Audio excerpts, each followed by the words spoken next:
The Game Schooler Podcast is a weekly audio show that educates new and experienced gamers about the awesomeness of tabletop gaming. In this week's episode, we'll cover Speculation, our game of the week, discuss pain points in games in the School of Gaming, and wrap it up by revealing our high five games that are better digitally.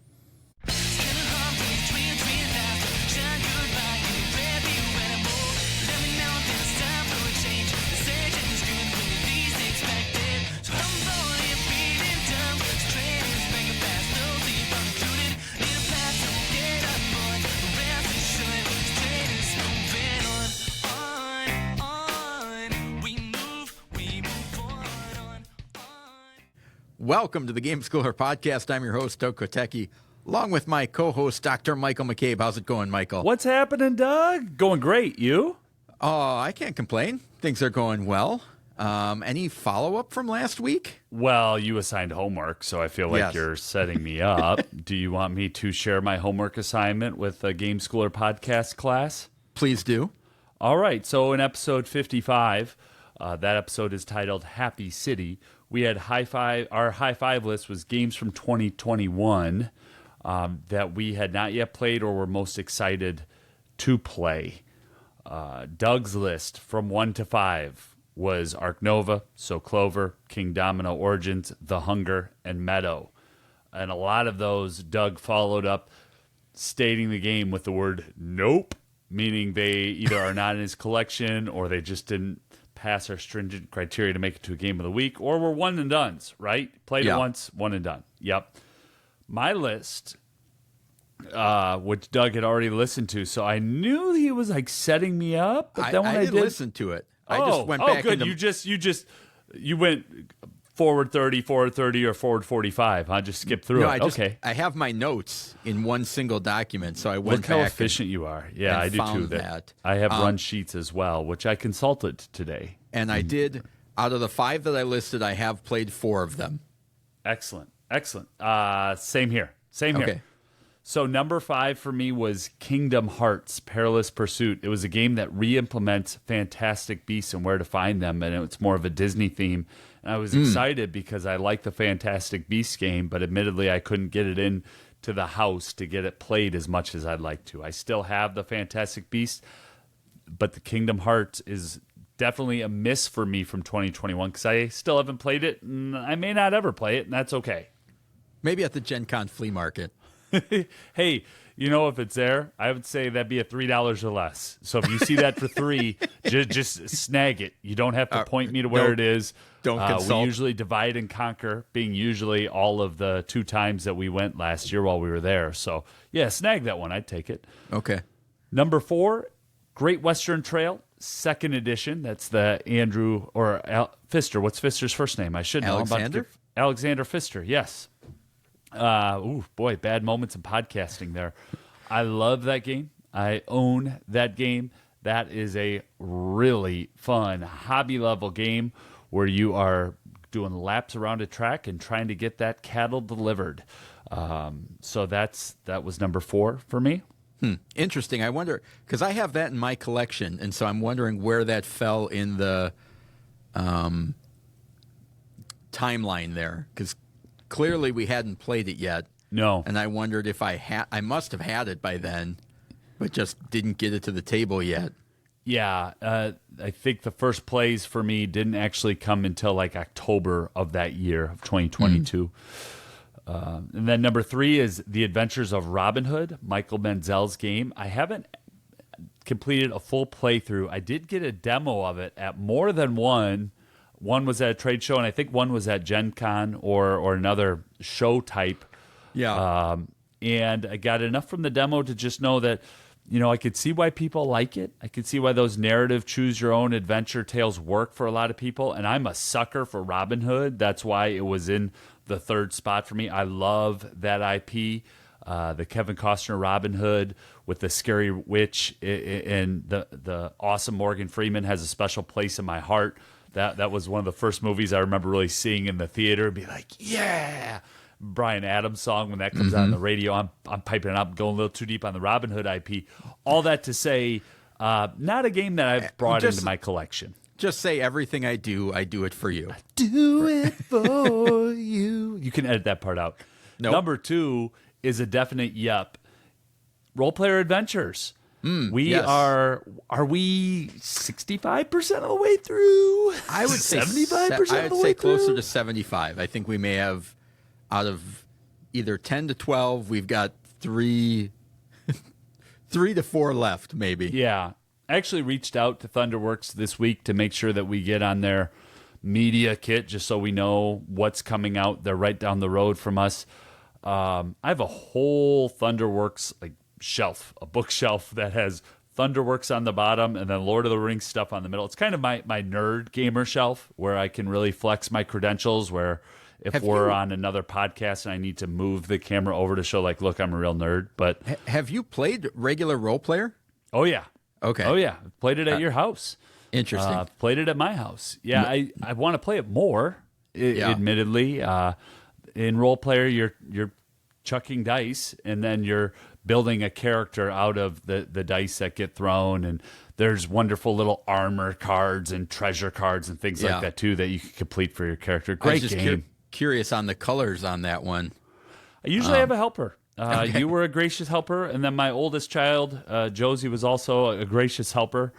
Even when Josie wasn't playing it, it's like, hey, can you help me out here? That was number 2 for me, and then number 1 is Furnace, a game that I don't own, but friends of ours own, and I do plan on. There's right now 2 of those in a set. Not that I need to be a completionist, but at some point, I'm anticipating there'll be a 3rd Furnace that comes out, and I'll probably just go all in and get that either through a trade, or it might be one I don't need to own because enough other people own it. But Well, they're not standalone though, are they? They're expansion? Aren't they just expansions? I thought the Antebellum was a second game, was a full standalone. I didn't. Interesting. Yeah, I know I said expansion, but now I'm thinking that through.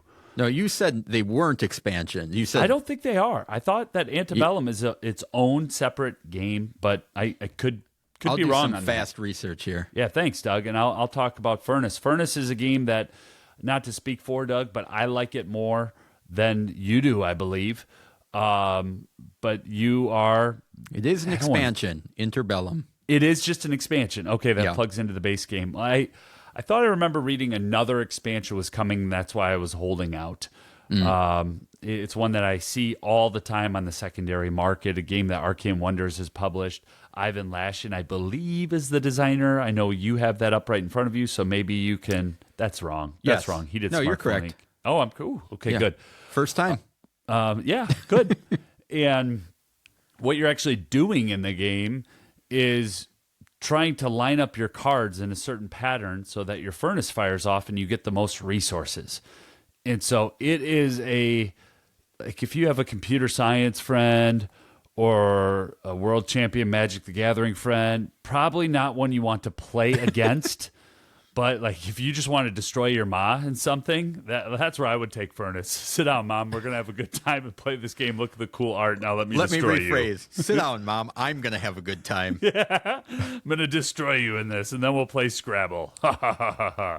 No, but those were my high five games from 2021 that I hadn't yet played since that time, since January 14th of 2022. I have played or am at least very familiar with 4 out of the 5. All right. Well, in 2 years, we'll have to follow up on the list that we did a couple weeks ago. I like see that. how we're doing. Speaking of random follow up, and this is kind of a PSA I wanted to throw out there, and this was from something I saw in the Discord, and I just wanted to kind of throw out a gentle reminder. And it is the idea that it is hard to find games that your entire family will love. Right? I have games in my collection that some of my kids love, some of my kids don't like, some that my wife loves, but then my kids don't like, and all over that gamut. Yeah. And I would say that you and I, just 2 players, have a hard enough time trying to come up with a consensus of, these are games that we both enjoy, or even if we enjoy them, do we enjoy them on the same level or not? Yep. And I think sometimes there's that. I'm not going to diminish the idea because I think it's important of everybody wanting to have the entire family around the table and playing a single game. And I think when you find those games, you should latch onto them without necessarily casting aside that this might just be one game that I play with my youngest, and that's our thing. Like, we can have that thing. And this is a game that my wife loves, and we will play it, and maybe one kid will join in, and that's awesome too, without trying to get to that. I think it's hard to get to the level of like, I need to have every game in my collection work with everyone in my house at any given moment is so difficult to do and such a hard burden to put on yourself as far as curating a collection. Any thoughts on that? Well, I think it's like chasing a unicorn. Yeah. I think, you find those games that do fit, and then that same game may not fit because guess what? People are changing all the time. Yeah. So a game that worked really well when my kid was 11, suddenly they no longer want to play when they're 13. Yeah. And it's just interesting because what I had in my run sheet to bring in today for the What's Awesome with Gaming is tangentially related to the point that you're making that comes from our Discord, and that's I am on track to play more games this month than I have in any other month. More total plays and more new games. And a big reason for the total plays is that my kids like different games. Yeah. And my wife and I both like different games from our kids. So one kid may absolutely love Green Team Wins and want to play it 5 times a week. Another kid may absolutely love Super Mega Lucky Box, right? And then another kid may love Just One. And out of those 3 games, my wife might only really enjoy one of them. You know what I mean? And that's something that we run into all the time, especially when we're in our stretches when we're playing a lot of games. Yeah. And I think the thing to hold on to when you're playing games with your family is just it's still time together with our family. Yeah. So that sounds really corny, and I'm not trying to make a greeting single card. tear rolling down my cheek right now. No, it is tough if you're trying to thread all those needles all of the time. And you and I have talked about this where one of us is just thoroughly enjoyed a game, right? Yeah. Where on a 10-point scale, we are clearly at an 8 or 9. And the other one is, I would give this a 7. I could talk about this on air. I could see how this would fit for a lot of our audience. Yeah. And it's within that space that's where I think the conversation gets really interesting. Well, why did this work for you and why didn't this work for you? And that's all part of the wonderful mess of this hobby. Yeah. Another awesome thing is seeing the folks on the Discord playing games together on Board Game Arena is just really cool and fun to see. So I'm enjoying that, and if you're unfamiliar with our Discord, you can sign up gameschooler.com/Discord. And it's kind of like a group text and a forum and a chat mixed all together. And some folks on there's a group on Board Game Arena for Game Schooler fans to play. And it's been cool to see that not only are people making connections and sharing stories online with each other through Discord and asking questions and things like that, but they're actually interacting and playing games. The entire thing that our podcast is about is pretty cool to see. Yeah, and I'm not trying to pick on you, Doug, so don't take it that way. But we're friends. We can have a little banter here. Doug just sounded like a very old man trying to explain the internet. The Game Schooler podcast has a group on Board Game Arena. So we'd love for our listeners to go ahead and jump into that group, whether you're part of the Discord or not. Seek out the Game Schooler podcast group on Board Game Arena, and there's a lot of people playing games all the time. It's a great way to also make friends on Board Game Arena, and you can kind of see when people are online and jump in and out of a game. I was just trying to get your mom on the Discord. No way. My oh, goodness. Give her all the details so she can sign up. She likes Azul. We could have some games. Okay. And what else is awesome in gaming, Michael? Well, I talked about it a little bit, but getting to play so many different games. I think, our game of the week today comes from 1992 all the way down to getting to try some of the games that have been in and out of the hotness over the last, 6 to 18 months. I've really enjoyed not just trying new games and new titles from my collection and friends' collections, but also revisiting some games that you own that are near and dear to your heart. So I've enjoyed that. And I know we're going to talk about it in this episode later on in the School of Gaming segment, but I got to play Bruges for the first time. The game that's behind your left shoulder, I believe, if I've got my directions right, Speculation. I've gotten to play that. We played 2 or 3 times in the last 10 days or so, and just had some really good experiences with some older titles. It's a great hobby, man. And there are so many different paths and branches, and some of them are functional, some of them are really dysfunctional, and some I just can't continue to make sense out of. Yeah. But getting to play games with friends and loved ones, man, it just doesn't get a lot better than that, within the hobby. So that's been fun. Yeah, I think I have the idea here of having fun gaming, which may seem odd to some people that I've been having fun gaming. Like, well, no, duh, Doug. The whole concept in the hobby is about having fun and playing games. But to kind of push back, and I don't want to sound like we're in some kind of high position or something like that this may come across as, but sometimes playing games or trying to get through games to talk about on the podcast or trying to find, fill up our queue can be kind of a slog. Well, there's pressure. We have a weekly podcast. We have to have a game to talk about.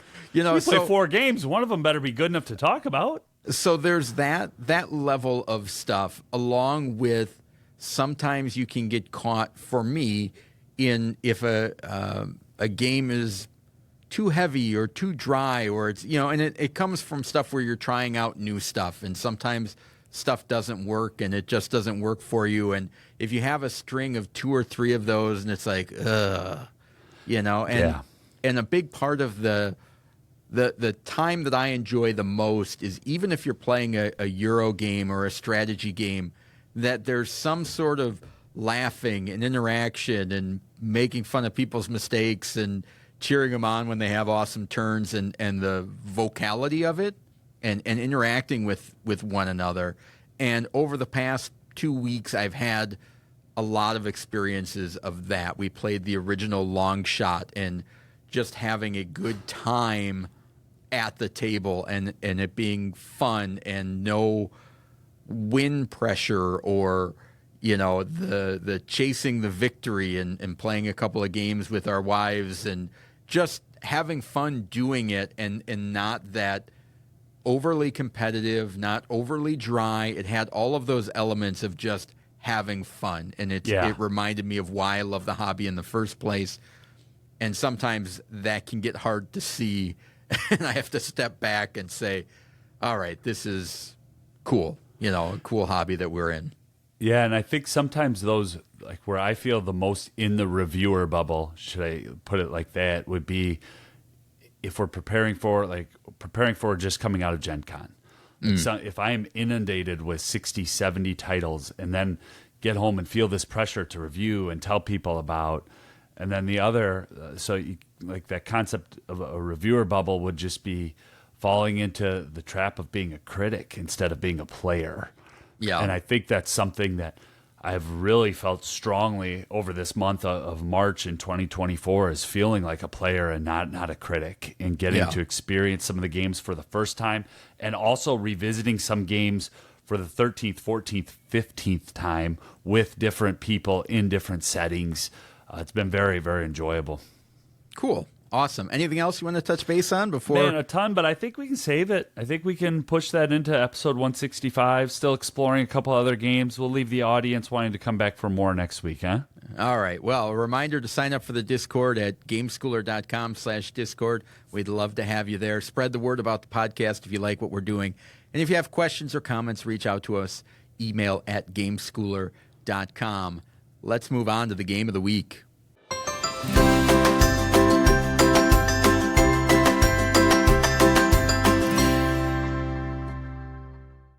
The game of the week.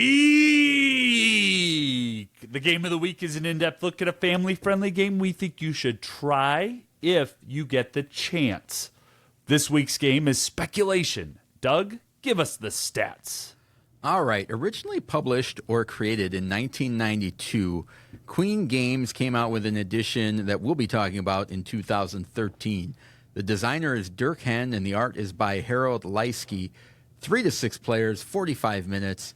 The box says 10 plus. Board Game Geek says 10 plus, and I think that's accurate. I think 10 plus will work, and this is going to fall into a family game, which may seem weird because this is a stock market game, but once we get into the rules, you'll see that it's not an overly in-depth or strategic stock market game.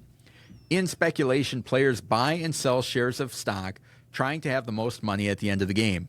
Each player has a hand of 9 cards. 8 of them match the company shares that are available for purchase, while the 9th card is a bank holiday card. Each of the 8 companies will have 2 to 5 shares available, depending on the number of players. And each player starts with a randomly drawn share. So you start the game with one of the shares that is in the game. Each round, the starting player is going to draw an action tile and a movement tile. The action tiles, there are 4 types. One is a no action, which means nothing will happen that round. There is a -1 and a +1 rank. And what that means is you're going to move 1 stock on the track up to the next closest level or down to the next closest level. But the interesting thing about this game is that no stocks can share a space. So, for example, I may move 1 stock up to past the next closest stock, but if there's a bunch there of 3 or 4 stocks all in a row, it's going to leapfrog all of them and go up to the front. So there are some wild swings going up and down when some of those cards or one of those action tiles come out. The majority of the action tiles are trade tiles, which mean that players can buy and or sell 1 share during the turn in player order. So you can sell. And there's only 2 shares per company. Well, it depends on the player count. Player count. Sorry. In higher player counts, there would be more than that. But there's not as many shares as you think that there should be. Correct. Yes. I want to contribute to the description. Yeah. Back to you, Doug. And then the movement tile. So the movement tiles are going to be a number 1 through 6 that you're going to draw out. After we take care of the action tile, we're going to move on to the movement phase. And players then simultaneously choose one of the 2 cards in their hands. So they have a hand of 2 cards from their deck of 9 and pick one, and then they reveal them. If no one played a bank holiday card, then in turn order, the brick associated with each company card advances on the movement track a number of spaces equal to the movement tile drawn. So if it's a 6 and I play down a Metro card, then the Metro stock is going to move up 6 spaces, and then Michael will move whatever stock he played. If you're going to move it equal number of spaces of the tile drawn, and you're going to ignore occupied spaces. So that's where those stocks can leapfrog each other pretty quickly. And the value of a company's shares depends on the location of its brick on the movement track and its position relative to all of the other bricks. So the board is kind of divided up into 6 or 7 tracks that you move along. So you're going to, depending on which track that stock is in and then what position it is in relation to all of the other stocks, is going to determine its value.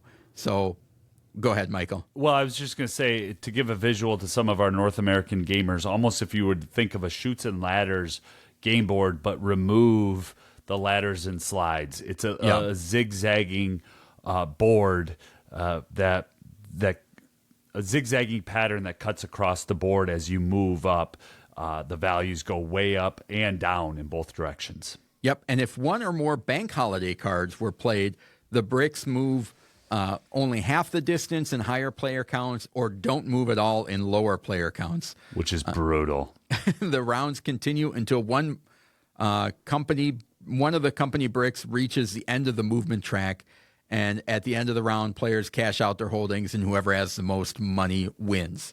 So that's kind of how the game plays, and hopefully that's an okay explanation. The game really comes down to the fact that the stock bricks that are on the game board, not the shares that you have, can't share a space with each other. So there's a lot of fast jumps up and down, and things can swing wildly. So that opportunity of trying to sell when it's high and buy when it's low, but then sometimes companies can stay in the lead for a while, so they're really expensive to buy, or in the bottom for a while. And you're like, will this ever come out of the bargain basement? But with movements of 6, that can change quite a bit. But when those come out, if people have them, sometimes those bank holidays are going to come out and nothing is moving. So there's a cool, fun nature to this game. And what I like is that this is more of the fun party style edition of a stock market game compared to the calculation and kind of day trading situation that's in a game like Stockpile. Yeah. Yeah, that's a really good description and comparison. I think they're very different games as well. Yeah. I'm not saying that you said that, but I just got a very different feeling from speculation where if I'm only holding, let's say even if it's 2 to 4 stocks, when Doug explained this game to me the first time, when he did his initial rules teach, he said, you're not going to be able to hoard stocks. And that was and he said it to me and his brother, and we were both getting the same teach at the same time. And that was kind of a signal context to say, you better get ready to flip some things. You're not just going to be able to buy low and ride that and sell high at the very end of the game.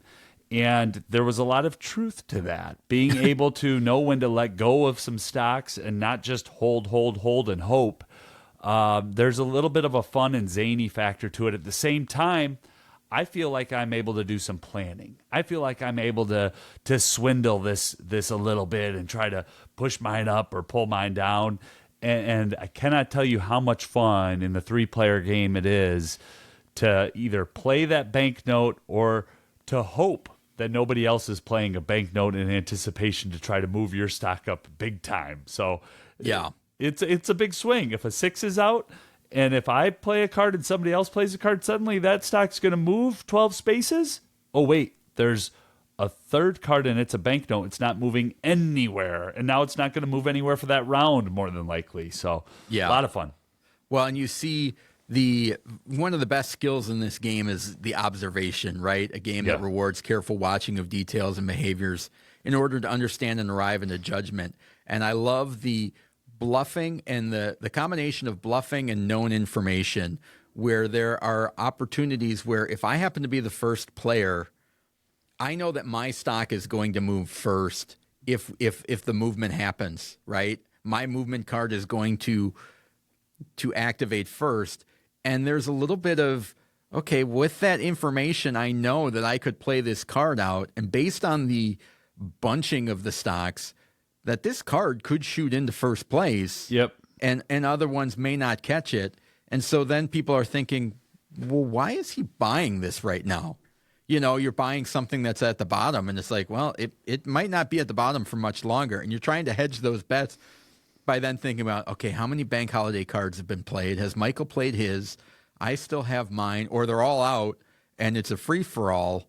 And that type of observation and, like you said, hoping and praying, and then watching bank holidays come out. And sometimes you play a bank holiday, but the cards that the other people played were stocks that you actually wanted to go up, and so you've just canceled their movement out.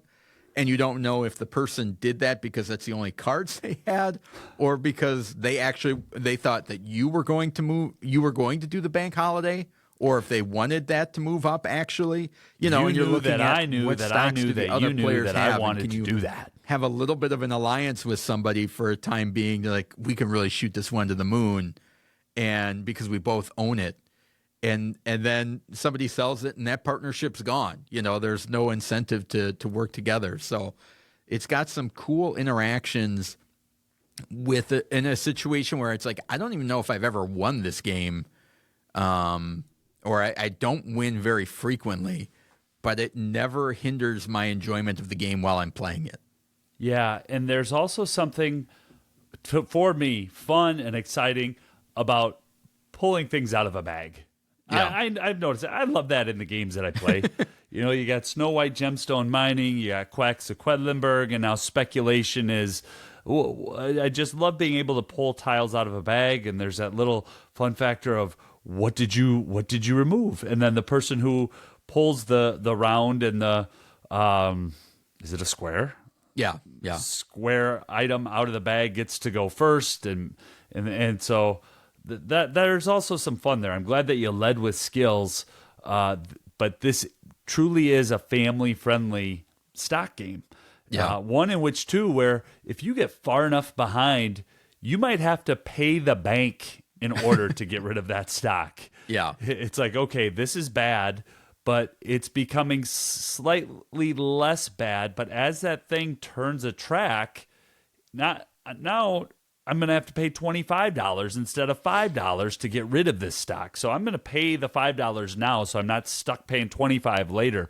Just very interesting decisions. Yeah, and a great math game. A couple weeks ago we talked about math games and games that can teach math. Not only do you have the buying and selling of stocks and looking up the values, like, okay, now this one is $50 a share, now it's $120, and then selling it and making change and all of that currency type of stuff that can happen in this game. There's also a level of trying to keep track of, okay, how much did I buy this for? Yep. Like, did I buy it for 20? And if I flip it for 60, I'm coming, that's decent. Or, eventually one of the bad things of holding on to stocks is you forget what you bought in at, and some points like, gosh, I've had this for 12 rounds. I don't even know what I paid for it anymore. Is this a good deal for it to sell? I think I did good. So that's something to know as well. Things to be aware of. There's two things I've got. One is that if you go into this game with a very serious approach, those bank holiday cards are very frustrating and they will make you angry. Yeah. But that to me is it's such a good part, and we'll talk about it in our next segment about pain points in games. But this is a good thing that if you approach it with the right attitude, it works. It's not the end of the game.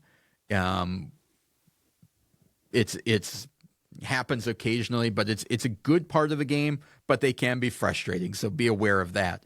The other thing, Michael really highlighted the idea of try this game. This game is in a kind of a unique situation. We don't talk about a lot of games that are kind of hard to get a hold of, but this one I think has a little bit of a caveat because I think this game probably is in a lot of convention libraries. It's probably in a lot of game store, their back end library type of thing. And it's one that I think you'll find randomly. Like if you go searching for this online and you wanted to buy it, you're going to probably pay a little bit more. What is it, $80, $90? Yeah, probably? $85 at Noble Night today, real time. But it's one that I think has slid under the cracks that I wouldn't be surprised if you could walk into a game store that's been sitting on this for 10 years, then hasn't sold it, and it's just sitting there. Yeah. So it's not one of those things that's like, oh, it's such a rare game that nobody can find it anywhere and you're going to have to pay $200. I think it is one that you'll find to be able to try, and you'll find it in unexpected places. Well, and that's where I want to thank our Discord, because if we were recording this a year ago, this would not be a game of the week. But we see the thrift store finds and all the different finds that people get across the country and across, I don't want to say the world, but in a variety of places.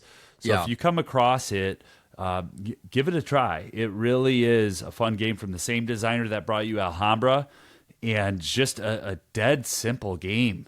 Get the stocks out, pull the tokens, start moving the stocks, make a decision. You can buy or sell, buy and sell, but that's your whole turn. And there are, I think, a few other skills, especially when we talk about processing information and just being able to read people and knowing the impulses of people. In both of the games that Doug and I played with, we were definitely playing with what type of traders would those day traders be that are selling all the time, Doug? Yes. What's day that traders. called? Those are full-blown day traders. Every single round, they were trade. Ooh, bought that for 40 last round. I'm selling it for 50. Yeah. and so it's just fun to see that. And I think if you approach the games with a little bit of whimsical, oh, we're going to have fun, that's my big caveat, where if you're going at this to crush people, you can really hamper the fun factor. Well, not only are you hampering the fun factor for everybody else, but you're going to get royally angry because there's so much People will stuff. take you down, man. Because there's so much stuff you can't control. Yeah. It's not like real life where like, well, I'm doing some research on this company and I think it's, projection is really good. I think it's going to go. It's like, yeah, nobody's playing the cards for that, so it's not going anywhere. That's your research. And certainly a game with risk management in it, where sometimes you're buying stuff low and hoping, it may work out well. Hope's not strategy, Doug. And yeah, exactly.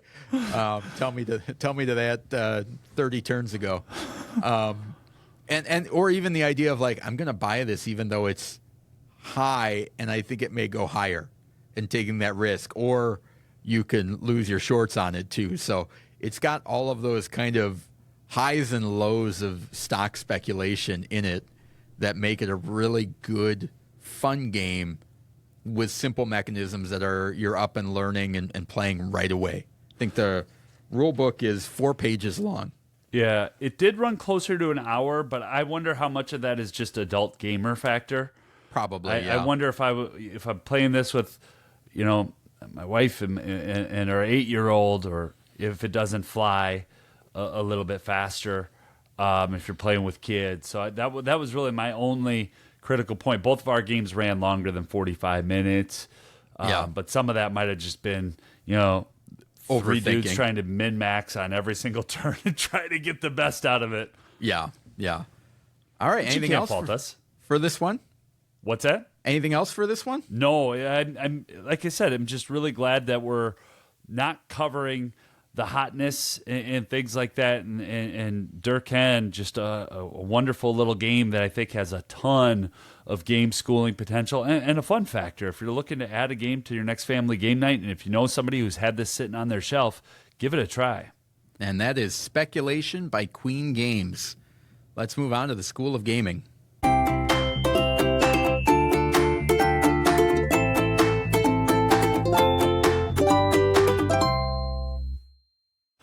The School of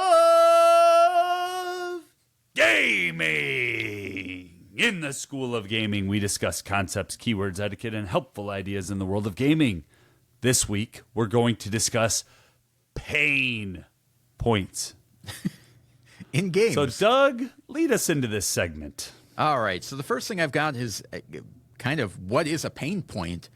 In my rudimentary definition while making notes was basically a construct of the game that limits your available options.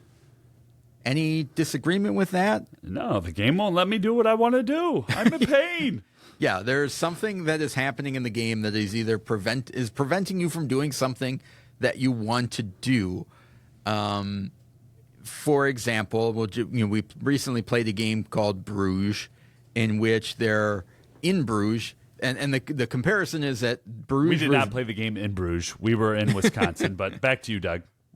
We played the game Bruges, which has been re-implemented in Hamburg, which is what kind of brought up this discussion. And in Bruges, you are drawing up to a hand of 5 cards each turn. And there are 2 decks, and the decks are face down. You know what color the card is, but that's all you know. And so you're trying... And you need certain color cards to do certain actions, and people may want some colors more than others, depending on what they're trying to do throughout the game. That isn't necessarily relevant to the story outside of the fact that you are drawing cards and you don't know what's underneath. So maybe I really need a blue card.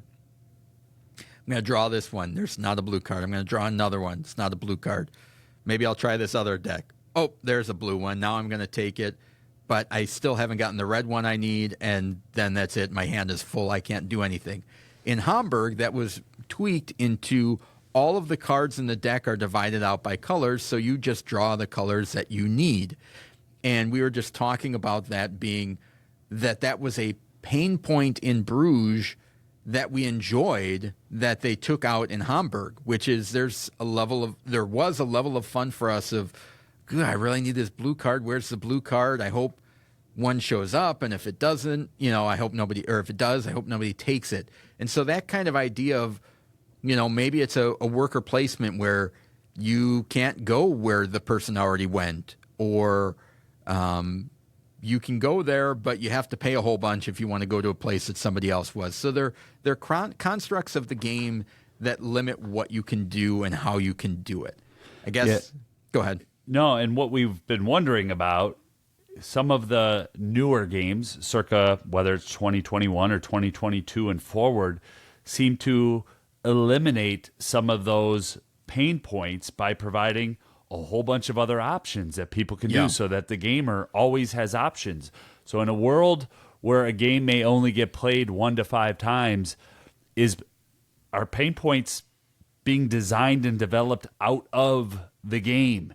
Yeah. And I really hope not. Bruges is a great example of that, not getting the building color that I wanted. First of all, thank you to the people at the table for clarifying the brown and the red. I appreciate that. I'm sorry to ask it 17 times last week, but I do appreciate it. Fellow gamers at the table, you're awesome. But not getting the building that I wanted forced me into other options, whether it's building a canal or doing something else in the game. I have to look at the available options compared to Hamburg, which would just allow me to run awesome combos at a higher frequency. Yeah, I think the question then becomes, are pain points good? And I guess, as with everything in life, in moderation, right? Because what happens if there's too many pain points? The game feels like work, and it's too constricting, and before you know it, you're not having fun. It feels like the game is beating up on you. If there's not enough pain points, in my opinion, there's no challenge, there's no conflict, and sometimes there's no tension. Yeah. Which then leads to, yes, I can do everything I want, but now I'm playing a solo game with 3 other people also playing solo games at the table. So having some of those restrictions in the game, to me, are 100% necessary. I can't think of a lot of games that don't have some sort of pain point in them, just a matter of how much and when, right? Yeah, so if I were framing an argument, I would say there's 2 things to add in here, and not just an argument, but having a discussion. In the last 2 to 3 years, we have played a number of games, and some of them are copies that come out before they hit the mass market, because we have a friend who designs inserts. He's like, hey, you want to try this? We're like, absolutely, of course. Mm-hmm. And we try it. And the term that you've used that I have since adopted is, this game has one too many appendages. Yeah. There are one too many spaces or modules or places to go to. And I wonder if the design or development choice is because that designer does not want the gamer to be left out and to have that sense of pain. Yeah. Right? So I don't know. That's just a wondering. 2, do I have time to go on a tangent? Go away. Is it a wizard in a Goodwill store? Like yesterday, had a whoa, that's really mean moment as a gamer, unlike anything I have ever had. Well, since Seventh Continent, when you sent me out to the ocean to get eaten by the shark. Nobody sent you out there. You kept going out there with dripping with blood. Okay, didn't mean to touch your feelings there. But pain point. There is such a thing as too much. And so there's a hobby weight game that I covered back in episode 143 in our episode Deducto, when I talked about City of the Big Shoulders. And that's an economic game set in Chicago following the Great Fire of 1875.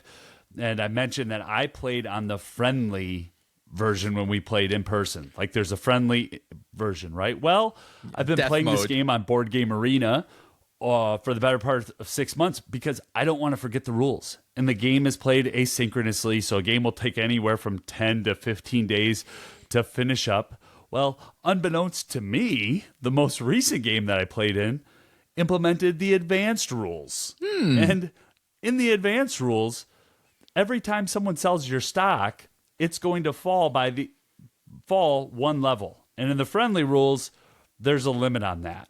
So my stock can only fall so far. So I'm building up this company, and I'm just getting crushed. Not only that, but in the advanced rules, which ought to be called the mean, unfriendly rules, somebody can actually take over your company. So I come back in the game, late in the day yesterday, I noticed, woo, got a lot of money. Didn't really realize why I got a lot of money to start around after production. Then I start to think about, I want to go in and check on NK Fairbank & Co. because I've really been building up this company over the last 12 days. Oh, wait, I don't own it anymore? What? And I was like horrified and angry. And it took like 90 seconds. And I'm staring at my laptop at this pretend company. And I'm looking at, somebody got more stocks than I own, and I lost my company. So somewhere in between the friendly version of Hamburg and the advanced rules of City of Big Shoulders is that nice balance of pain. But that was a moment where I had too much. So there are those times where a game can just give you that feeling of, I've just wasted all this time and effort, and not only do I feel dumb, but I'm hurt. I'm really hurt. I was invested in that company, and it's not mine anymore. Yeah, I think a good example of those are like worker placement games. And I think of a game like Stone Age where, yes, you could make it that everybody could go to any space that they wanted and build up their perfect little village. But then you lose some of the magic of the game. And some of it is, I hope they don't take that spot. I hope they don't take that. Oh, they took that spot. Or, yes, they didn't take it. I'm there, that type of thing.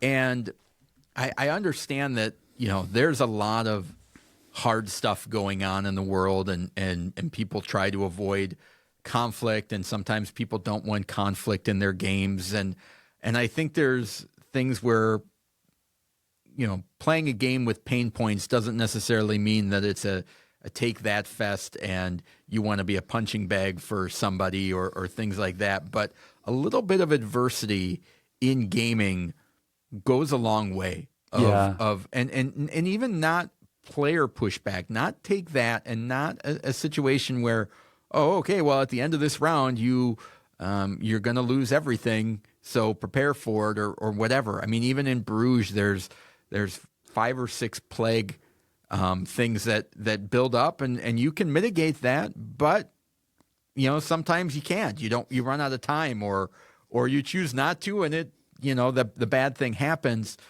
And I think that just that idea of overcoming obstacles is a really important part that can make games rewarding, but not to the point that I don't want to feel like I'm boxing Mike Tyson. Right? Yeah. Like with no training, I'm going to get into a Well, prize especially fight. when you thought you were going to be sparring, right? Yes. You thought you were going to get in the ring and have a nice little sparring round. I'm not going to get hit in the head. And here comes Mike Tyson, face tattoos and all. And little Mac Doug. is destroyed. And Mike from any era would be trouble for you and me. All right, let's be clear on that.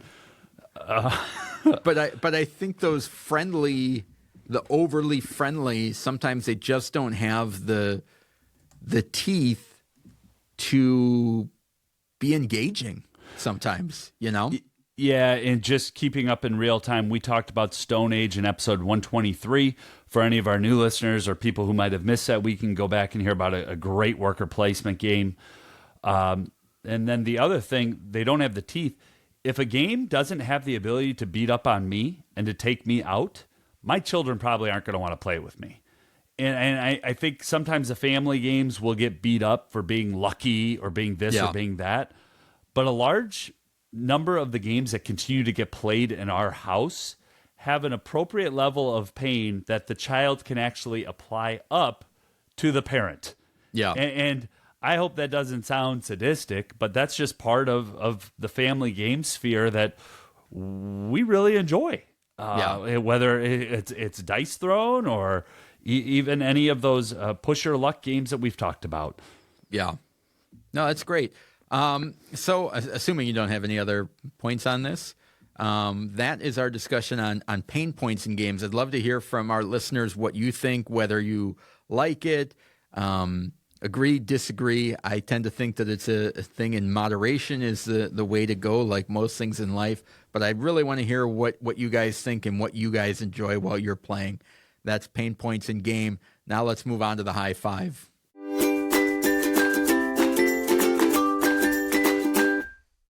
if you're anything like us, you're constantly on the hunt for new games to try out. This week, we're going to be taking a look at the high five games that we think are better digitally.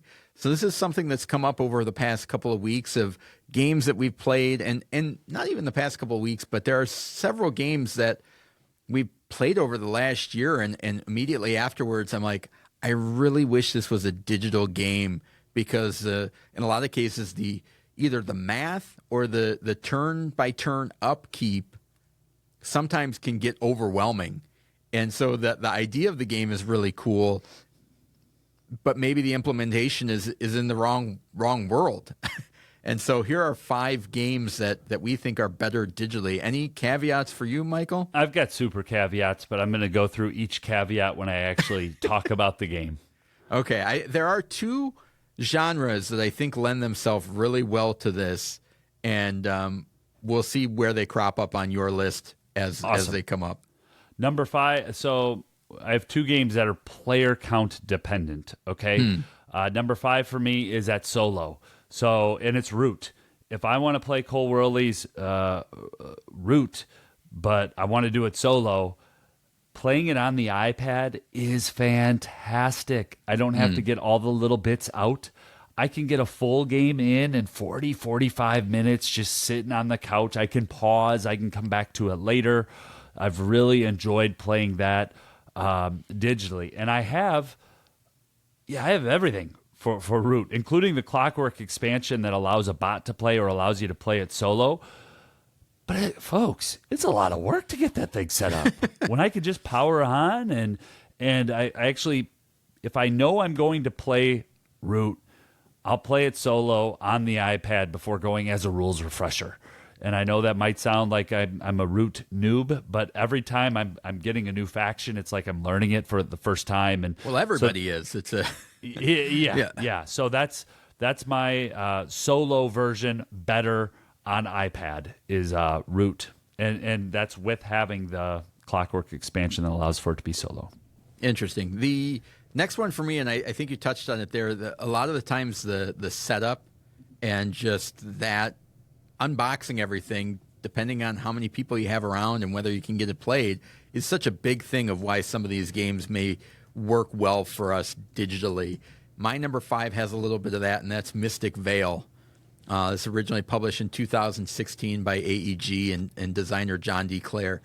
And the concept of Mystic Vale is awesome. You've got a deck of cards with card sleeves on them, and you're putting transparent cards in between and kind of bulking up your cards as you go. And there's a push your luck element to it while you're flipping cards over. Similar, we talked about First Flight last week. A similar mechanism in that, and you're trying not to spoil, trying not to bust. And there's something about the app implementation that I don't have to fiddle with the sleeves. I don't have to slide the translucent thing in there. I don't have to worry about whether I can feel that this card is thicker or not. And then flipping it over and then kind of doing that. Another game where that math is quicker. It was like, oh, well, I see how many points I've accumulated, how many of the bust symbols I have, and it's already done for you. Where sometimes with that game in particular, you kind of have to look and like, all right, I've got 5. Okay, that's 10. Do I want to stop now or not? And every player is doing that. And so the app version just allows you to have all that calculated, ready to go, and it becomes a situation of I can play when I don't have anyone else around, and I can say, yep, hit me, yep, and go. And move through it pretty quickly. So that's my number 5, Mystic Vale. Great example. I haven't played that app in a while. Doug, do you know, does it allow you to just add in expansions too? I think so, yeah. I think you can buy the expansions. Yeah, and that's where I'm coming at with my number 4, and it's one that I've talked about before, especially with digital implementations, but I did want to bring it up again, and that's Star Realms from 2014. Designer Robert Doherty and Darwin Castle is credited on it. Wise Wizard Games is the publisher, and Star Realms is a deck builder that works great head-to-head, and it also works great because there are 14,000 expansions. There are so many different expansions, and on the app, you can just toggle in some and toggle out others. Some of them you have to pay for, others I don't quite know all the ins and outs of it, but there it's a fun game where there's 4 different factions in the base game. And even in the base game, if you're playing a 2-player, it takes quite a bit of time to figure it out. But then suddenly now you can add people with abilities. You can add in different faction modifiers. And there's so many different bases as well that once you put a base out, it almost acts as like a shield that somebody has to take out before they can actually do damage to you. And it's just a great little game. So, yeah, awesome. I think deck building games are ones that really shine digitally. Yeah. Taking all the shuffling out and the drawing and all of that type, those wrinkles of just upkeep from turn to turn. So that's a great one there. 72 expansions credited on Board Game Geek. Now I'm positive that includes a ton of one-off promos, but there's a lot of expansions for that. So wasn't exaggerating by much. All right, my number 4 is a game called Dead Man's Draw, published in 2015 in Mayday Games. Dead Man's Draw, and there's no designer attributed to this game, which is interesting, but in Dead Man's Draw, it's another push your luck style game, and you are flipping over cards, and each card has, and you have to decide when you want to bank them, and each card has an ability that it does when you flip it. But you keep going, and you can stop at any point, bank those cards. But if you ever draw the same symbol again, you bust, and all those cards are discarded, and you lose them, depending on the abilities of the cards. And it's a really fun game, but this thing does 2 things that really stand out for me.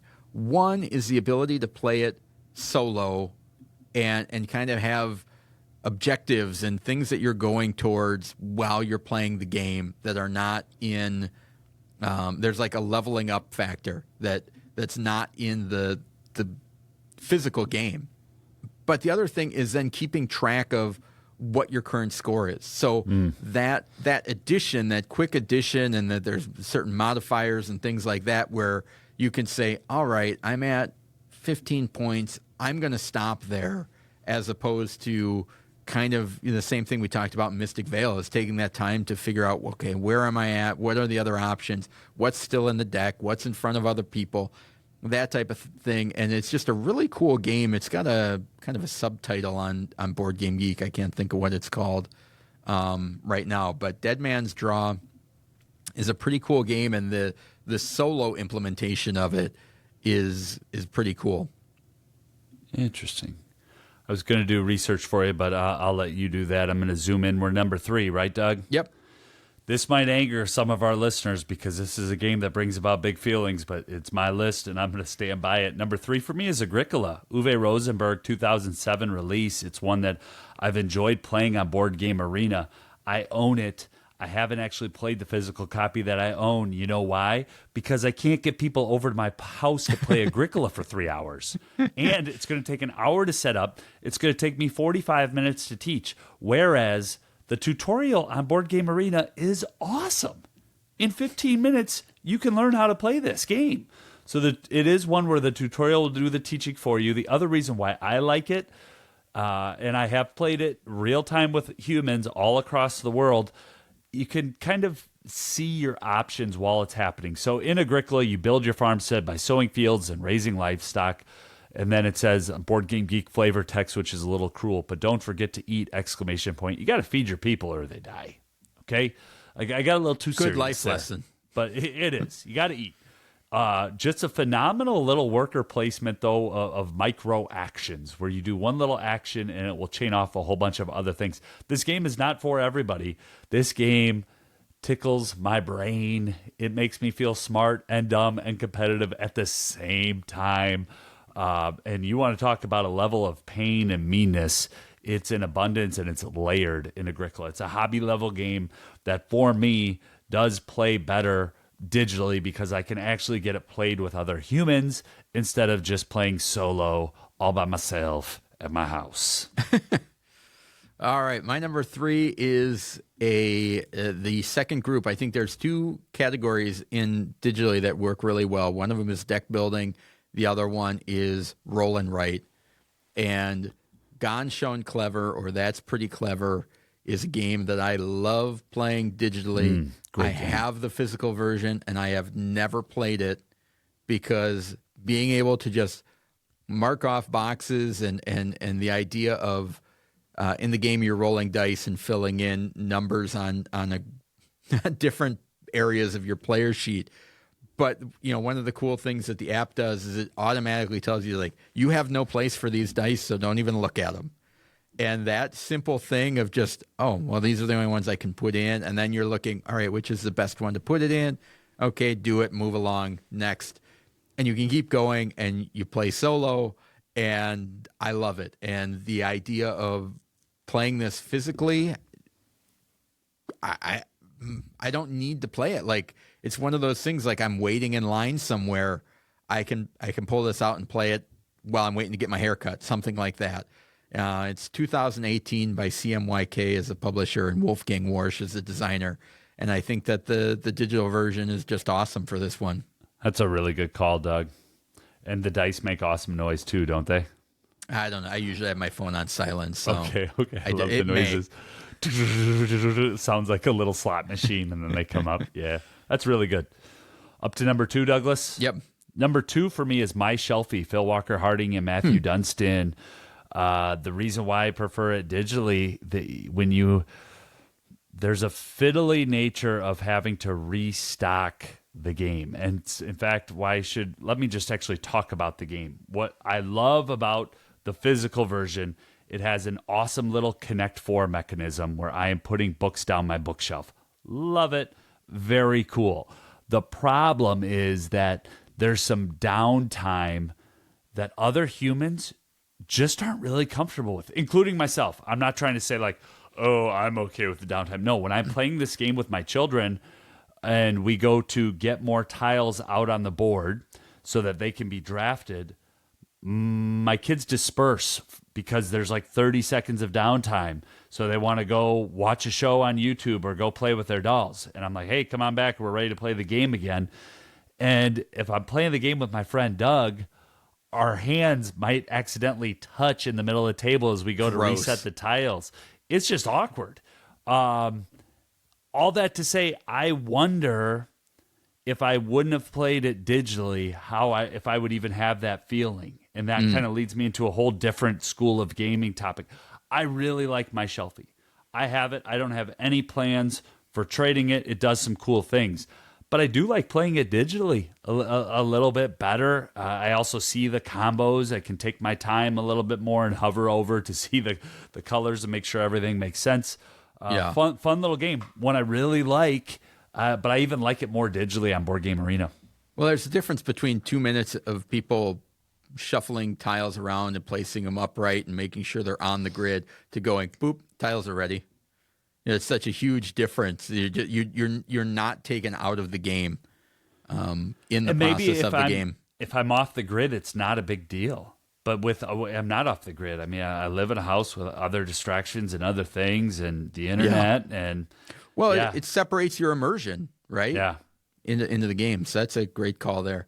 My number 2 falls into that roll and write type of situation again, and that is Cartographers. 2019 Thunderworks Games. Jordy Adden is the designer. And this is a game where you are flipping over cards and you're adding polyomino shapes to the board, but the shapes have colors or symbols. So you might be adding trees, you might be adding houses.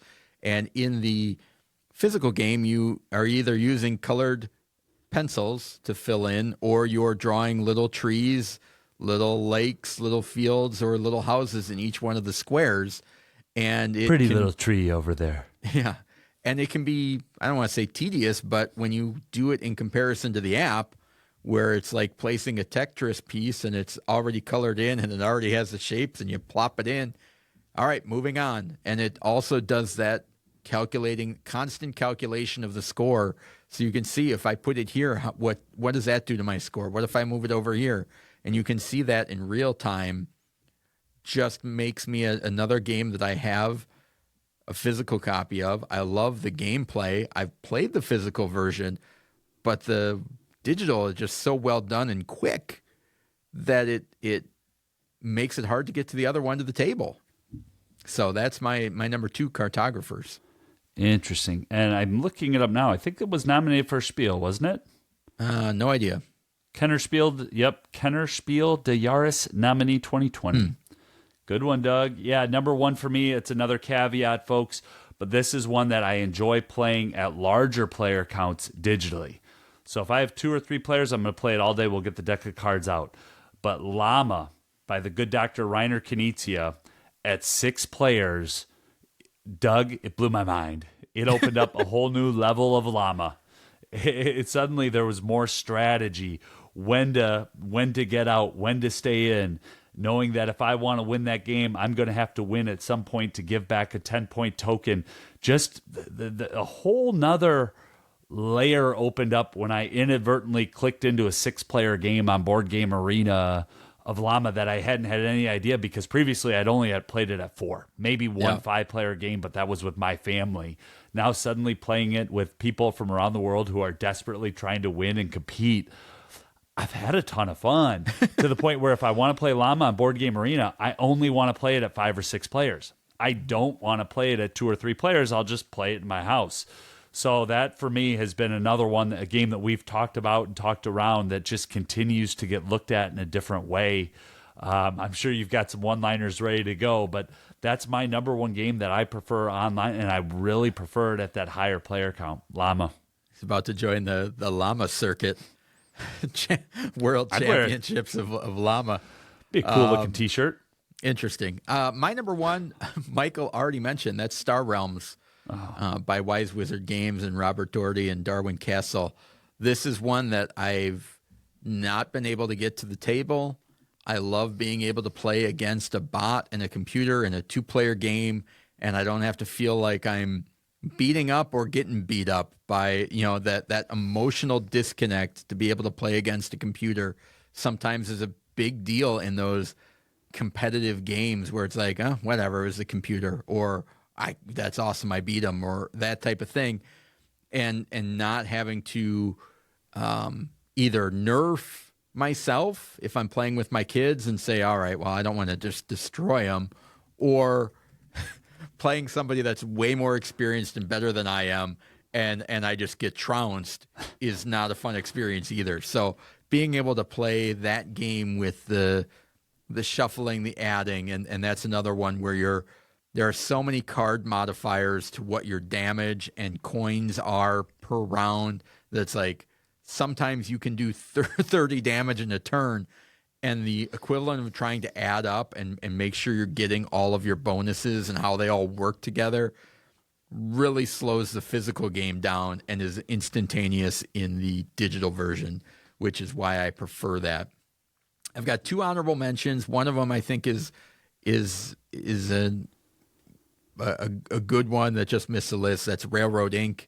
It has a good digital implementation. That was also on my honorable mention. Is a roll and write. The other one that I really enjoy, but I can say that I enjoy it better digitally, and that's Sagrada.